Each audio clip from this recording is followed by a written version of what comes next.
Next step in your ojo will be connecting all of the sticks together with an octagon wrap.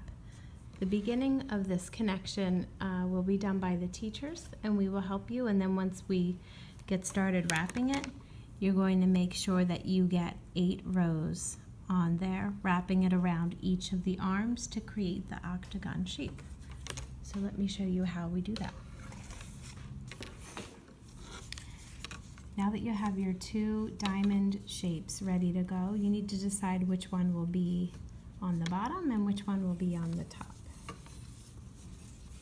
So whichever one you choose, you'll see all of one of them and only the corners peeking out of the second one. You're going to get your 3rd color of yarn. This is the color that you want to show as the octagon going around all of these center diamonds. And on the back, you're going to hold the tail on the back with your thumb. Wrap it around 2 or 3 times, really tight.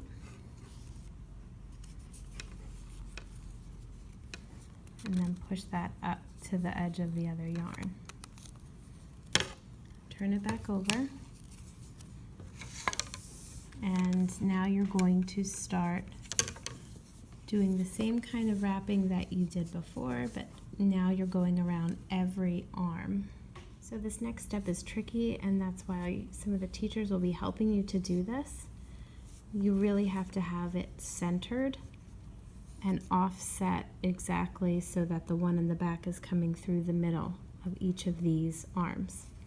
I'm going to start wrapping around from the bottom of this one to where these turquoise yarns connect. And I wrap around and then I turn. It's really tricky in the beginning because the pieces of the ojo don't want us to hold together, and I have to really hold it tight. Wrap to the next arm, get it to line up exactly in the right spot, and go to the next one. As I go, I can adjust to make sure it stays in the right position, all the while really trying to keep it as tight as I can. As you can see, it just wants to keep wiggling out of position. I'm going to go to the next arm, wrap it around, hold it tight,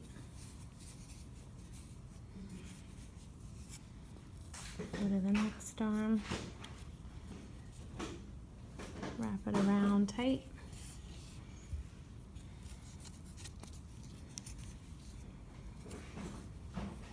and before you get all the way around, keep making sure that it's in exactly the right position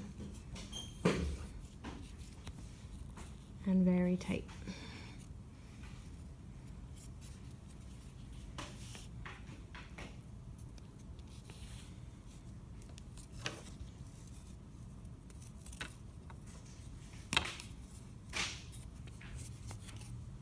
So when you get to this point, you have gone around one time, or your teacher has gone around one time, connecting all of them. It's still not quite secure. You still have a moment now to really make sure that it's lined up so that if I can hold this just right, you can see that the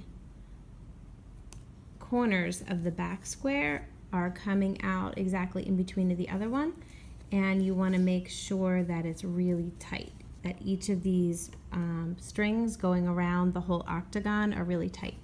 Once you've got that, then you're using this one really strong hand. Still, this is probably the teacher doing this, or a really awesome student helper.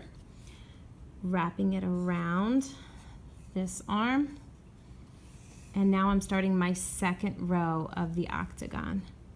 Just like when we were doing the original part of the weaving, you've got to be careful and be sure that you're laying each row next to each other like that. So you may need to incorporate all your fingers helping you out to get each row right where it needs to be. really tight as you go. Each row that you do, the tighter it gets, the more secure the whole thing will be. Using these fingers to kind of scooch up each row. Once the teacher or assistant or student helper gets yours to have probably 2 full rows on it, they're going to hand it off to you. And now your job will be to keep going. So here we are now at 2 rows. You can start to see how that border starts to appear, the octagon border.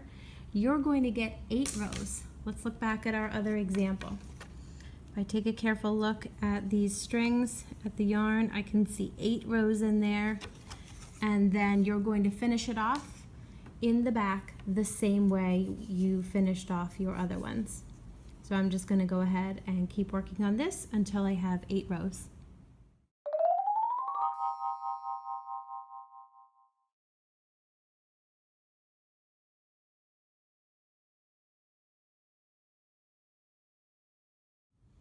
Now that I have 8 rows going all the way around my octagon, and also I'm making sure to check and count that I in fact have 8 rows and not more. Actually, if I look at this one, I think I have 9. I think I have to back up one. That's okay. All right. Okay, so now I'm pretty sure I have 8 rows on each one. Now I know this is my last arm here. Now I'm ready to end this piece. Let me take you back over here and remind you how to end it. So when you're ready to end it, you're going to take your yarn about 2 or 3 inches away from where you are stopping, cut it there, flip this over, and then here on the back, I'm wrapping it around, keeping it pulled really tight.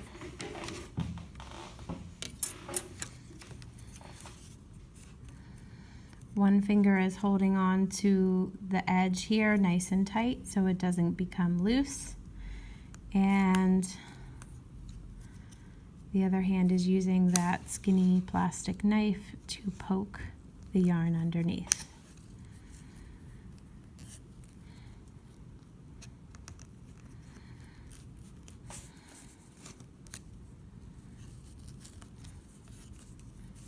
Okay. So once that's all tucked away, you're all finished with the next step. And after this, we're going to be looking at our Oho gallery, picking a pattern, and deciding on what we will do next.